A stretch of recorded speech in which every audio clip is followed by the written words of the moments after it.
Assalamualaikum warahmatullahi wabarakatuh. Kami dari kelompok 3 ingin menjelaskan tentang siklus biogeokimia, khususnya tentang nitrogen. Sebelumnya, perkenalkan anggota kami, yaitu Dava Agustian, Saskia Syahrala, Betrisyori, Siva Novita, Adam Radityansyah, M. Abdi, dan juga M. Raditya.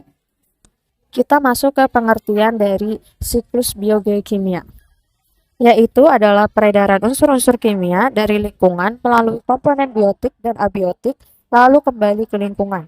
Jadi, komponen yang dilakukan berulang-ulang kali. Nah, jadi di siklus biogeokimia itu ada 6 siklus, yaitu siklus hidrogen, siklus oksigen, siklus nitrogen, siklus karbon, siklus fosfor, dan siklus sulfur. Tapi kali ini kita hanya menjelaskan tentang siklus nitrogennya saja.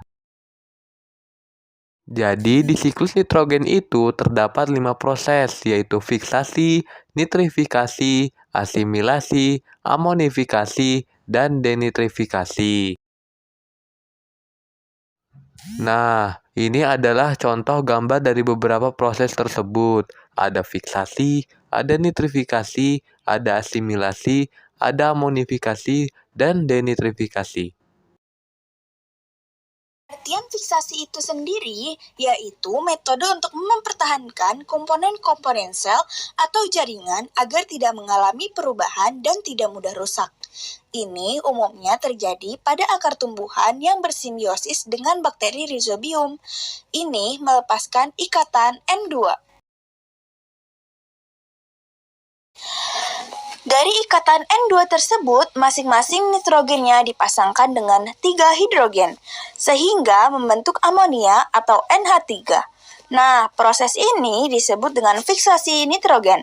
Selain bakteri Rhizobium yang mengikat oksigen, ada juga Azotobacter, tapi amonia ini bersifat toksik atau beracun ya.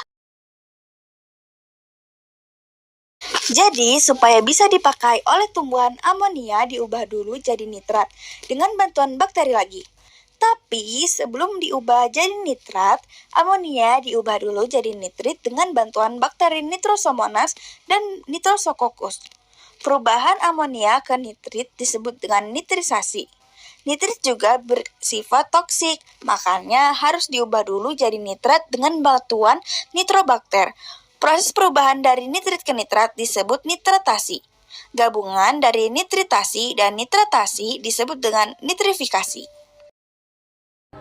Pengertian nitrifikasi sendiri yaitu proses pembuatan senyawa nitrat dari senyawa amonium. Proses ini merupakan proses di mana ion amonium dioksidasi menjadi ion nitrit, serta ion nitrit menjadi ion nitrat. Proses ini dapat terjadi di tanah, air laut, maupun air tawar. Nitrat yang tadi disebutkan itu aman ya buat tumbuhan. Nitrat digunakan untuk tumbuhan untuk membuat protein dan bahan dasar pembuatan klorofil. Nah, jadi nitrogen ini disimpan melalui tumbuh-tumbuhan ya. Proses penyebaran nitrat oleh tumbuhan disebut sebagai asimilasi.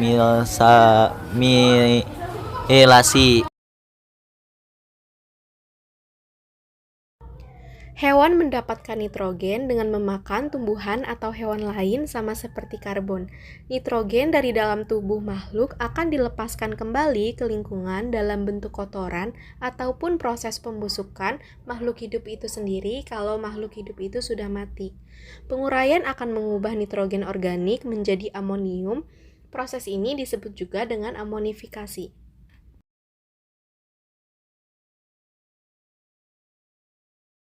Amonium ini nantinya akan masuk ke proses nitrifikasi juga. Nah, nitrat yang dihasilkan itu gak semuanya diserap tumbuhan ya. Sisanya yang gak dipakai itu akan dipecah dan nitrogennya akan dikembalikan ke atmosfer proses pelepasan nitrogen ke atmosfer denitrifikasi. Bakteri yang mereduksi nitrat ini adalah Pseudomonas dan Paracoccus denitrificans.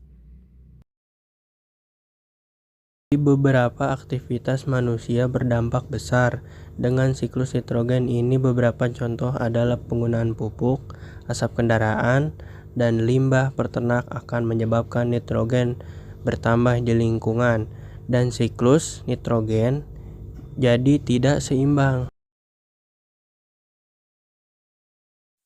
Berlebihnya nitrogen di alam dapat memengaruhi lingkungan nih, seperti terjadinya eutrofikasi dan hujan asam. Saatnya pertanyaan nih, proses perubahan amonium menjadi nitrit dan nitrat disebut sebagai? Jawabannya B ya. Nah, sudah lebih paham kan? Sampai jumpa.